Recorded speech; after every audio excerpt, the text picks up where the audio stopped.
September 8, 1943. Duxford Airfield, England. The sky above the sprawling RAF base hangs heavy with grey clouds, muting the morning light as Captain Jack Daniels walks across the tarmac, flight helmet tucked under his arm. The air smells of petrol and wet grass. At 19 years old, he's already logged over 300 combat hours in his P-47 Thunderbolt, fought in 11 air battles, and downed 4 German aircraft. But today's flight will be unlike any other in his young career. Parked in a special hangar, separated from Allied aircraft, sits the enemy, a Focke-Wulf 190, its distinctive curved canopy and radial engine, unmistakable even under the British camouflage hastily painted over its original German markings. The aircraft had been captured nearly intact when its pilot became disoriented in heavy fog and landed at a British airfield, mistaking it for occupied France. That lucky navigational error is about to give Daniels a unique opportunity that might save countless American lives. Lieutenant Colonel Prescott Hayes, head of Allied Tactical Assessment, checks his clipboard one final time before briefing the young pilot. Remember, Daniels, this isn't about heroics. We need precise observations on handling characteristics, armament effectiveness, visibility limitations, and any exploitable weaknesses. The intelligence you gather today will go directly to every Allied squadron facing these machines. Daniels nods, his expression serious beyond his years. Every pilot in the 8th Air Force has lost friends to the deadly German fighter.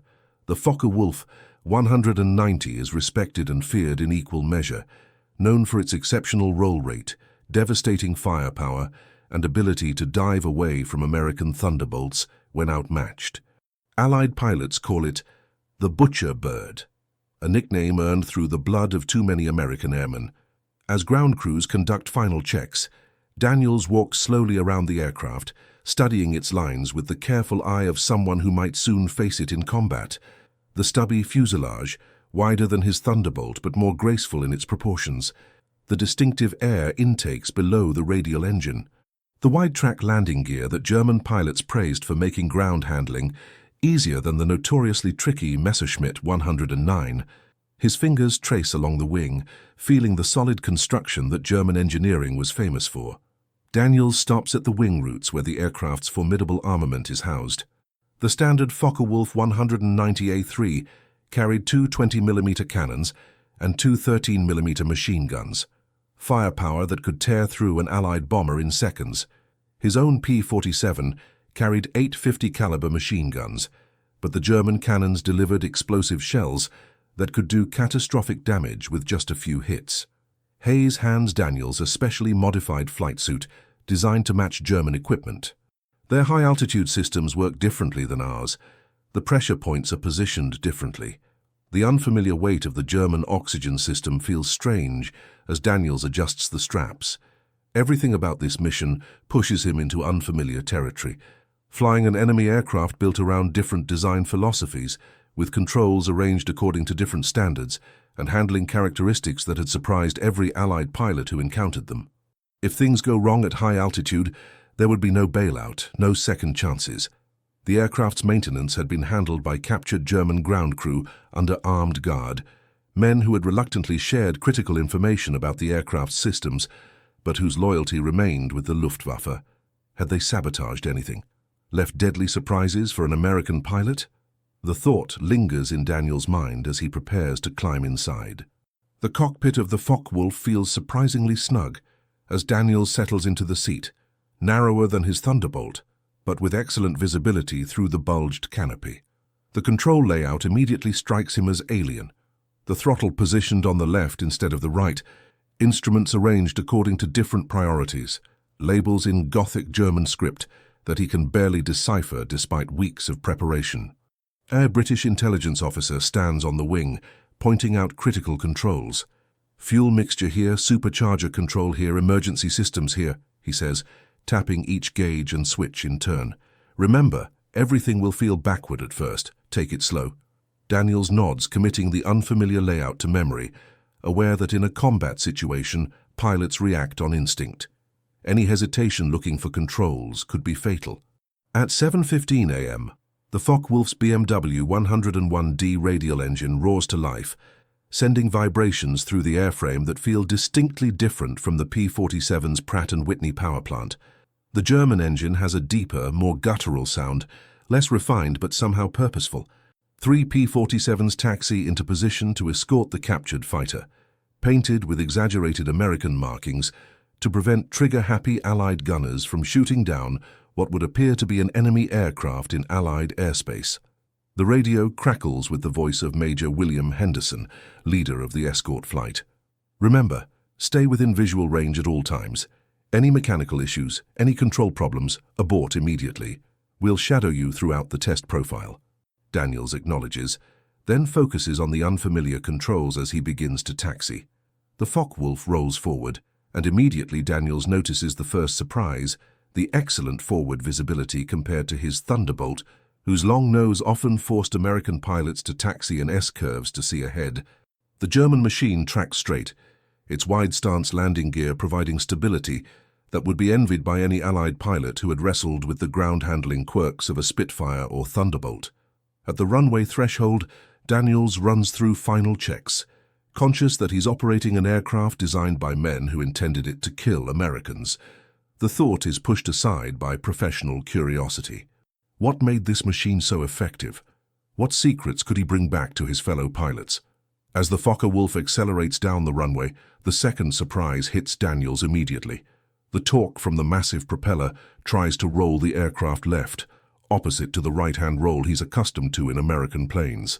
His reflexes, trained through hundreds of hours in Allied aircraft, initially counteract in the wrong direction. For one heart-stopping moment, the German fighter veers toward the edge of the runway before Daniels corrects, compensating for the unfamiliar torque effect. The aircraft lifts off at 110 miles per hour, becoming airborne with a lightness that catches the young pilot off guard. Even loaded with test equipment, the Focke-Wulf climbs with an eagerness that his heavier Thunderbolt would envy. At 1,000 feet, clear of the airfield, Daniels begins the test program. First, basic handling characteristics, gentle turns left and right, shallow climbs and descents to get a feel for the controls. The Focke-Wulf responds with a crispness that immediately impresses him, where his Thunderbolt sometimes felt like wrestling a truck through the sky. The German fighter seems to anticipate his inputs, responding to the slightest pressure on the stick. The ailerons in particular require noticeably less force than he's accustomed to, allowing for quicker roll initiation. He makes a mental note. American pilots facing the Focke-Wulf need to understand they're fighting an aircraft that can change direction faster than what they're flying. At 5,000 feet, with the escort P-47s flying in loose formation around him, Daniels begins more aggressive maneuvers. First, a series of steep turns that would simulate initial combat engagement. The Focke-Wulf banks sharply, maintaining energy better than expected. Another note, the German fighter doesn't bleed speed in turns as quickly as intelligence had suggested, but it's when Daniels attempts his first roll that the Focke-Wulf's legendary capability becomes clear. With a light pressure on the stick, the aircraft snaps around its longitudinal axis with a speed that momentarily disorients him. The roll rate is nearly double what his Thunderbolt can manage, a devastating advantage in a dogfight, where the ability to quickly change direction often means the difference between victory and death. Remarkable roll response, Daniels reports into his oxygen mask, knowing his observations are being recorded for analysis. Control harmony unlike anything in our inventory. She rolls to the right slightly faster than to the left. This asymmetrical roll performance had been reported by combat pilots, but dismissed by some intelligence analysts as exaggeration. Now Daniels was confirming it firsthand. He continues the test program, pushing the captured fighter through a series of maneuvers designed to reveal its flight envelope, the boundaries within which the aircraft performs predictably and beyond which danger awaits.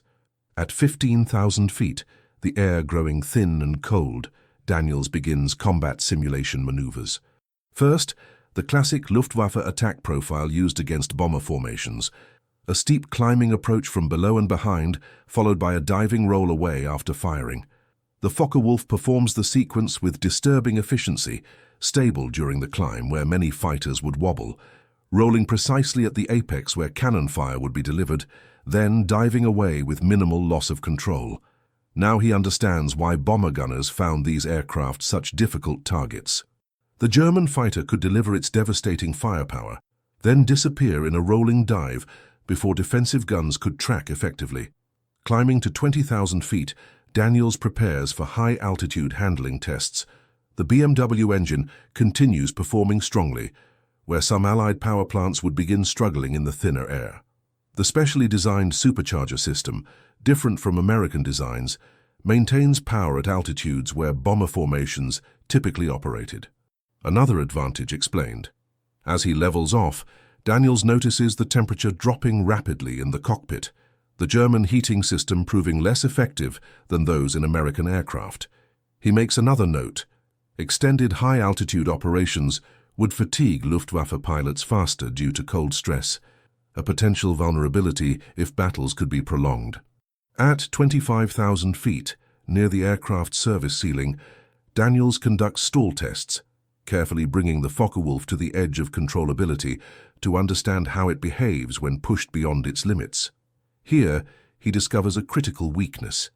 Unlike the relatively gentle stall characteristics of his Thunderbolt, the German fighter breaks away violently when it loses lift, dropping a wing and spinning with little warning. A deadly characteristic if a pilot miscalculated during a tight turning fight. The recovery technique differs from American aircraft too, requiring opposite rudder and forward stick rather than the aileron input that would be instinctive to Allied pilots who captured these machines. Had German pilots transitioned to captured P-47s, they might have found themselves in equally unfamiliar territory. 2 hours into the test flight, fuel running lower, Daniels begins the most dangerous part of the evaluation: simulated combat maneuvering against the escort P-47s. Major Henderson brings his Thunderbolt alongside, gives a thumbs up, then peels away to set up a mock attack. What follows is a carefully choreographed but increasingly aggressive series of maneuvers that reveal the true measure of these adversaries. The Focke-Wulf's superior roll rate allows Daniels to quickly change direction, evading the Americans' first pass. But the P-47's robust construction and powerful engine let it dive away and climb back into position faster than the German fighter can follow. Each aircraft has distinct advantages that Daniels catalogues meticulously, building a combat doctrine that will be shared with every Allied squadron. The most startling revelation comes during a high-speed diving test.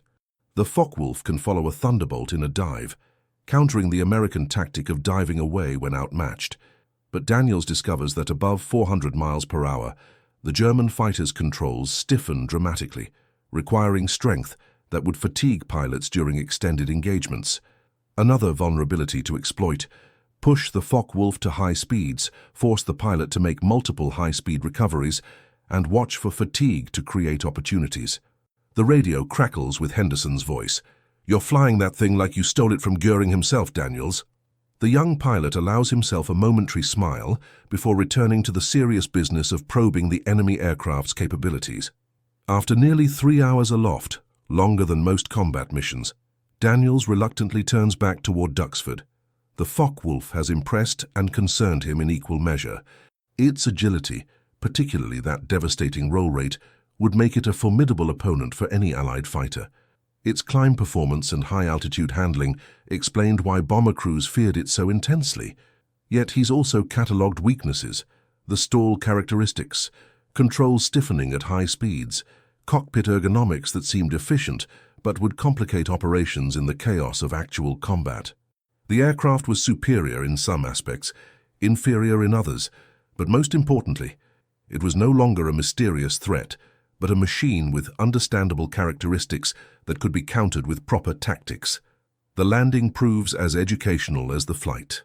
The Focke-Wulf approaches the runway at 120 miles per hour, faster than Daniels would normally fly in his Thunderbolt. The German fighter touches down with precision, but requires significant rudder input to counter another torque effect that tries to swerve the aircraft off centerline, a characteristic that had caused accidents among inexperienced Luftwaffe pilots. As the captured fighter rolls to a stop, a crowd of intelligence officers, engineers, and pilots surges forward, eager to hear firsthand about the enemy's prized weapon. Colonel Hayes is first to reach him as Daniels climbs from the cockpit, legs slightly unsteady, after the intense concentration of flying an unfamiliar aircraft at the edge of its performance envelope. "Well?" Hayes asks simply. Daniels removes his flight helmet, sweat-soaked despite the cold cockpit, and takes a moment before answering. "It's better than we thought in some ways, worse in others. That roll rate," he shakes his head, "nothing we have comes close. But there are weaknesses we can exploit." His debriefing would last 7 hours, every observation meticulously recorded, every insight about the enemy fighter catalogued for dissemination to Allied squadrons. Engineers would disassemble the captured aircraft down to the smallest components, studying German manufacturing techniques, material choices, and design philosophy. What they learned would influence not just tactics, but future American aircraft design. 3 weeks later, the lessons from Daniels' flight are incorporated into a classified tactical bulletin distributed to all 8th Air Force fighter groups. Counter Tactics, Focke-Wulf, 190 series, becomes required reading for every pilot, changing how American airmen approach combat with the dreaded German fighter. The bulletin emphasizes exploiting the discovered weaknesses. Force the Focke-Wulf to maintain speeds above 400 miles per hour where controls stiffen. Be aware of its superior roll rate but inferior high-speed dive recovery. Recognize the distinctive silhouette from all angles to avoid misidentification. Knowledge replacing fear, tactical adaptability replacing superstition about German technical superiority. October 12th, 1943.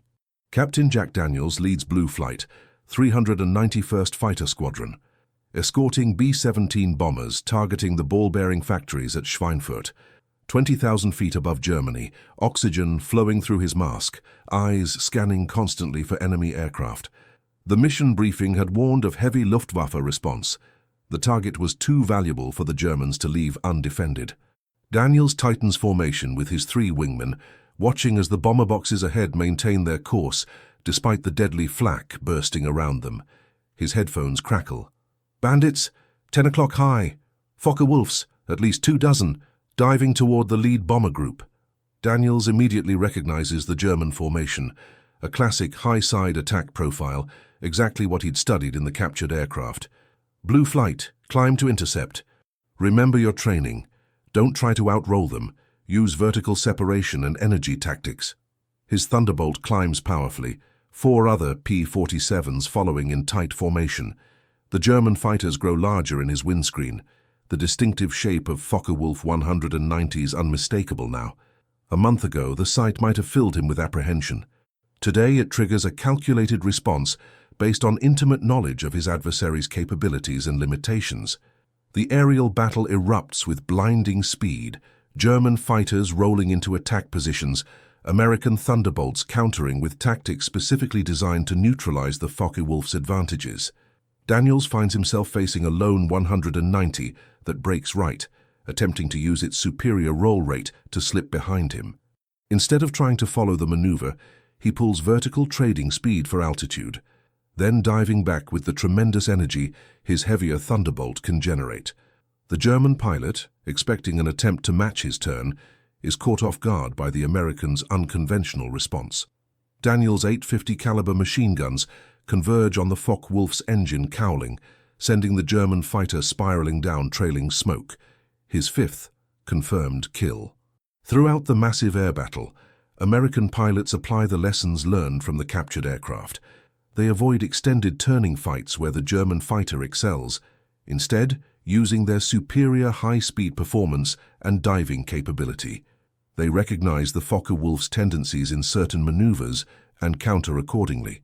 By mission's end, the Americans have shot down 17 German fighters while losing 7 of their own, a far better exchange ratio than previous engagements against the same aircraft type. The captured fighters' secrets, revealed through Daniels' test flight, have already saved American lives. Back at Duxford, the captured Focke-Wulf continues providing invaluable intelligence. Engineers discover that its wing design, while enabling that exceptional roll rate, requires more complex manufacturing than American mass production techniques can easily replicate. The BMW engine, with its sophisticated supercharger system, delivers excellent high-altitude performance, but at the cost of greater maintenance requirements than Allied power plants. Every component reveals trade-offs between performance and practicality, decisions made by German engineers working under different constraints than their American counterparts. This technical intelligence proves as valuable as the flight characteristics Daniels documented. By early 1944, the mystique surrounding the Focke-Wulf 190 has largely dissipated among Allied pilots. What was once seen as an almost supernatural German wonder weapon is now understood as an excellent but flawed aircraft with exploitable weaknesses. Kill ratios against the type steadily improve as American tactics evolve based on comprehensive understanding of the enemy fighter. The captured aircraft, still occasionally flown for comparative testing against newer Allied designs, has served its purpose, transforming knowledge into survival for countless airmen. March 15, 1944. Major Jack Daniels, recently promoted and now commanding his own squadron, addresses 24 newly arrived replacement pilots fresh from training in the United States. The young airmen, most barely 20 years old, listen with rapt attention as the veteran describes what they'll face in the skies over Europe. The Focke-Wulf 190 is a magnificent fighting machine, he tells them, chalk in hand as he draws the aircraft's silhouette on a blackboard. Respect it, but don't fear it. We know exactly what it can and cannot do. He goes on to detail specific tactics, maneuvers to avoid, opportunities to exploit. The rookie pilots take furious notes, absorbing the hard-won knowledge that will give them a crucial edge in the coming weeks. After the briefing, a young second lieutenant approaches Daniels. "Sir, they told us you actually flew one. What was it like?" Daniels pauses, remembering the mixture of professional curiosity and moral complexity he'd felt sitting in the cockpit of an aircraft designed to kill Americans. "It was like looking through the eyes of your enemy and realizing he's not 10 feet tall after all," he says finally. "The Germans built a damn good airplane, but not a perfect one. Remember that when you meet them up there." The lieutenant nods, some of the tension leaving his shoulders, fear of the unknown replaced by respect for a quantifiable threat. By the summer of 1944, with Allied forces advancing across France following the D-Day landings, the air war has shifted. Luftwaffe strength is declining, fuel shortages ground many German aircraft, and experienced pilots are increasingly rare as the relentless pace of combat takes its toll. Yet the Focke-Wulf 190 remains dangerous in capable hands, still respected by American pilots who face it. The lessons learned from the captured fighter have been supplemented by combat experience, creating a sophisticated understanding of aerial warfare that saves lives daily. The mystique of German technical superiority has been replaced by clear-eyed assessment of relative capabilities, an intellectual victory as important as the physical destruction of enemy aircraft. December 3, 1944. Colonel Jack Daniels walks through a captured Luftwaffe airfield in eastern France, surrounded by abandoned German aircraft in various states of disrepair. Fuel starvation has grounded much of the once mighty Luftwaffe, leaving valuable equipment behind as German forces retreat eastward. Among the aircraft, he recognizes several Focke-Wulf 190s, the distinctive radial engine and elliptical wingtips unmistakable despite the camouflage. One bears the markings of Jagdgeschwader 26, the famous Abbeville boys, who had been such formidable opponents in the early years of the air war.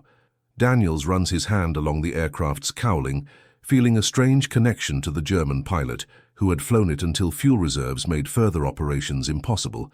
A technical sergeant approaches with a clipboard. "We've counted 17 Focke-Wulfs on the field, sir. Most are operational, or could be with minimal work. Intelligence wants to ship at least 3 back to England for further evaluation." Daniels nods, knowing that despite everything learned from the first captured example, there would always be more to discover.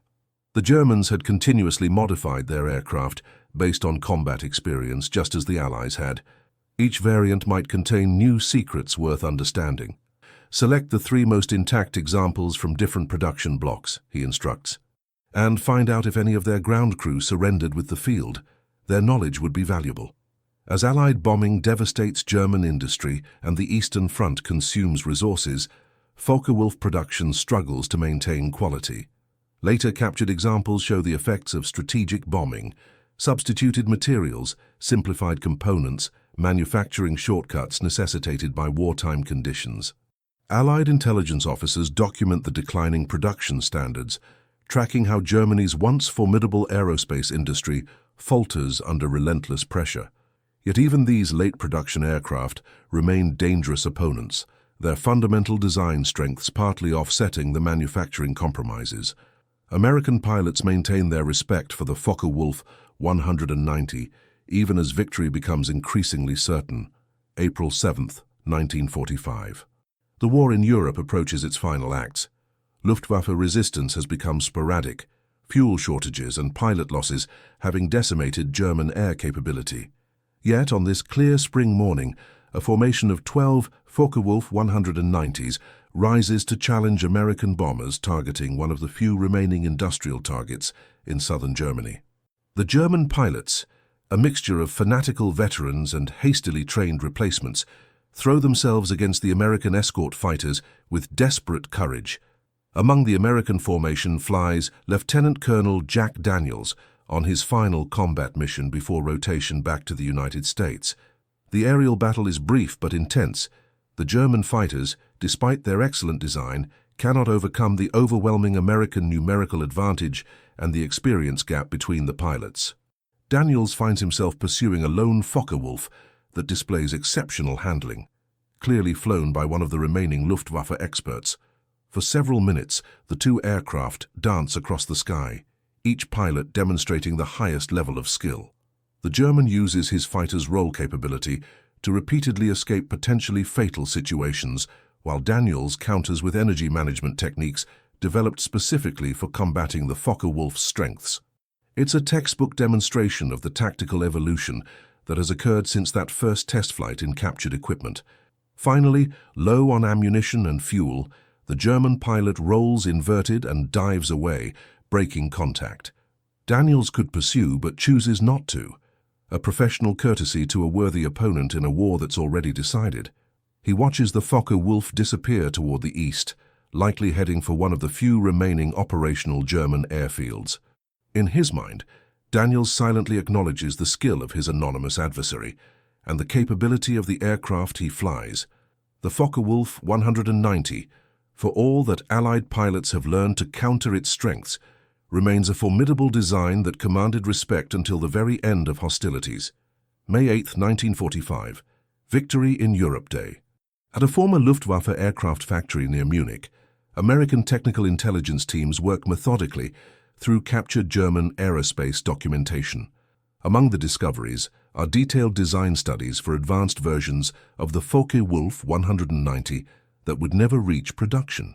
Developments that might have posed serious challenges to Allied air superiority had Germany possessed the industrial capacity to realize them.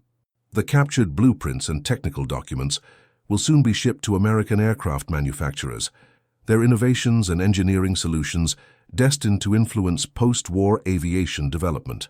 Lieutenant Colonel Jack Daniels, awaiting transport back to the United States, visits the facility at the request of intelligence officers who value his unique perspective as both a combat pilot and someone who has flown captured German equipment. Walking among partially assembled Focke-Wulf airframes, he reflects on how thoroughly the aircraft has been demystified since that uncertain morning at Duxford when he first climbed into the captured fighter. What was once the source of apprehension is now a thoroughly documented machine with quantified capabilities and charted weaknesses. The technical superiority that seemed so threatening in 1942 and early 43 has been methodically analyzed, countered through tactics, and ultimately overcome through American industrial might that could replace lost aircraft faster than Germany's precision manufacturing could produce new ones.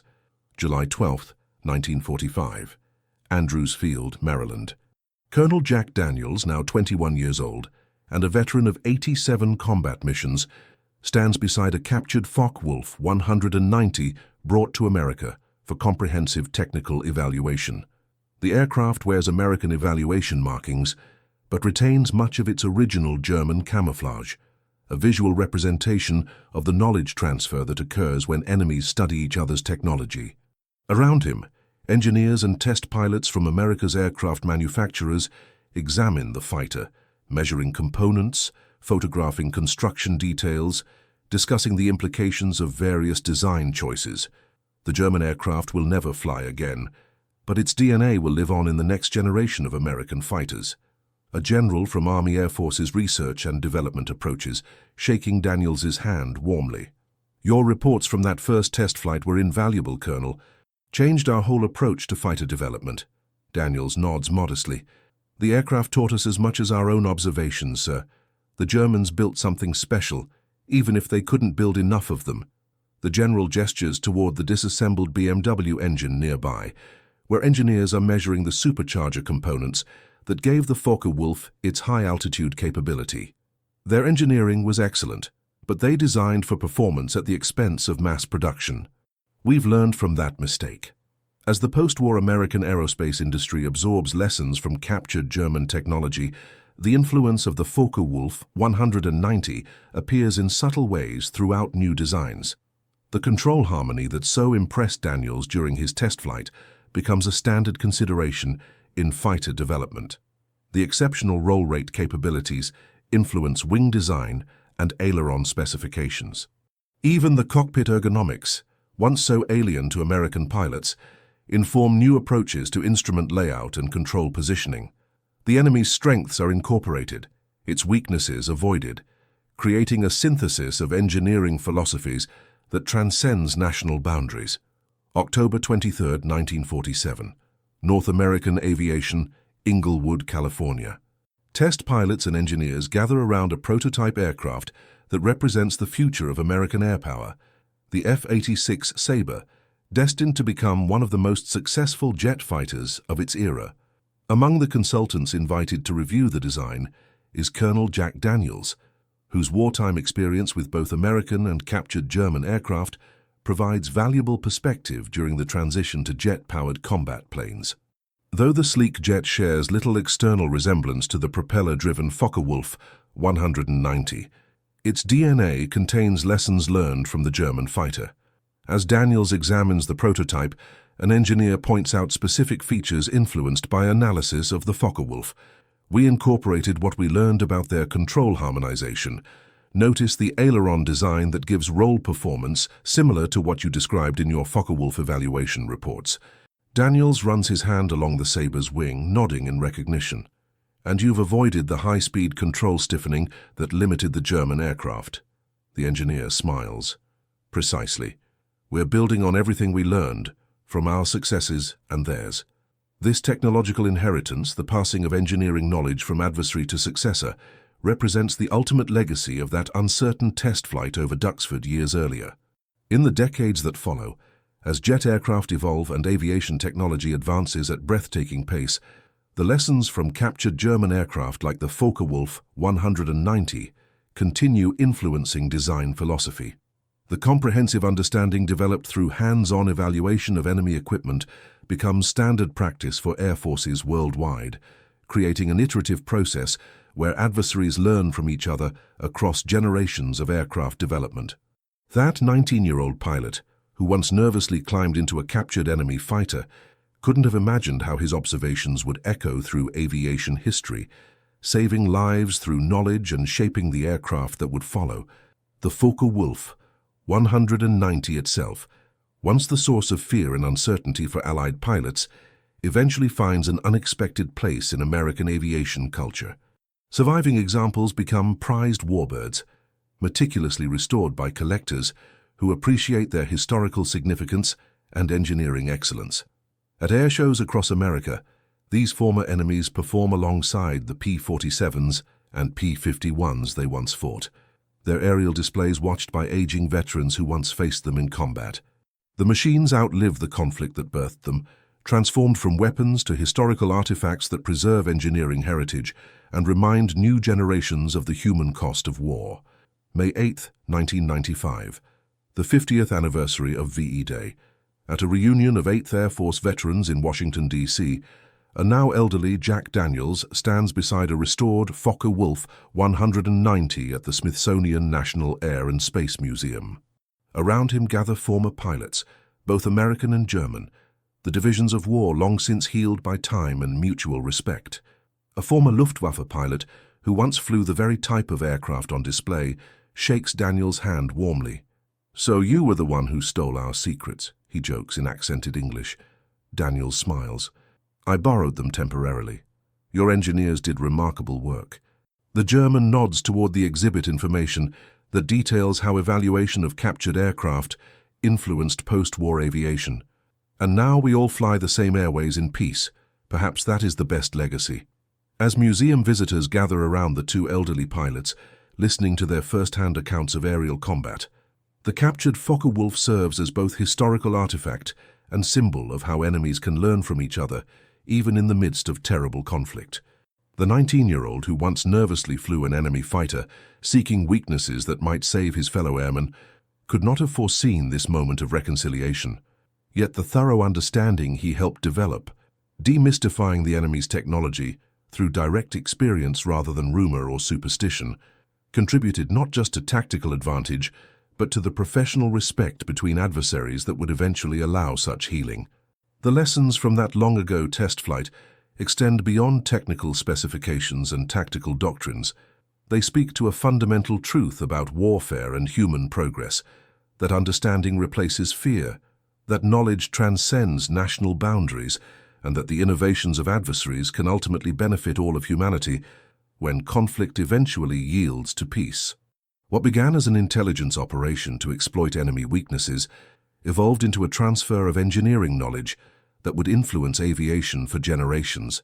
The captured Focke-Wulf 190, once a fearsome opponent, had become a teacher whose lessons would long outlive the conflict that brought it to Allied hands, and the 19-year-old pilot who first unlocked its secrets.